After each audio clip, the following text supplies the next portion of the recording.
দীর্ঘ ৬ বছর পর অনুষ্ঠিত হলো ঢাকা বিশ্ববিদ্যালয়ের কেন্দ্রীয় ছাত্র সংসদ নির্বাচন। সারাদিন উৎসবমুখর পরিবেশে ভোট দিয়েছেন শিক্ষার্থীরা। অবশেষে বিকাল ৪টা থেকে শুরু হয়েছে ভোট গণনা। এরপরই জানা যাবে কারা আসছেন ডাকসুর নেতৃত্বে।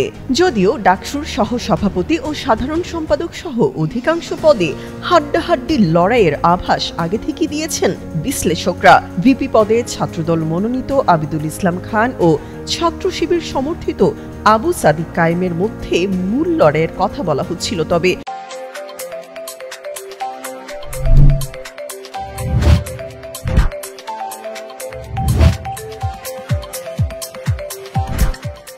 প্রকৃত চিত্র ফুটে উঠবে ফলাফল প্রকাশের পর। এর আগে সকাল ৮টা থেকে শুরু হয় ডাকসু নির্বাচনের ভোট গ্রহণ। এ সময় বিশ্ববিদ্যালয়ের ৮টি ক্যাম্পাসে দেখা যায় ভোটারদের দীর্ঘ সারি। ভোটাররা বলছেন, সব প্রতিশ্রুতি হয়তো পূরণ করতে পারবেন না প্রার্থীরা, কিন্তু প্রতি বছর ডাকসু নির্বাচন হলে ধীরে ধীরে বিশ্ববিদ্যালয়ে পরিবর্তনের ছোঁয়া লাগবে। এদিকে সকাল থেকেই ডাকসু নির্বাচনকে ঘিরে বিশ্ববিদ্যালয় ক্যাম্পাসের প্রবেশ পথগুলোতে নিয়ন্ত্রণ করা হচ্ছে চলাচল। বিশ্ববিদ্যালয়ের শিক্ষক, শিক্ষার্থী, কর্মকর্তা, কর্মচারীর বাইরে কেউ ক্যাম্পাসে প্রবেশ করতে পারছেন না।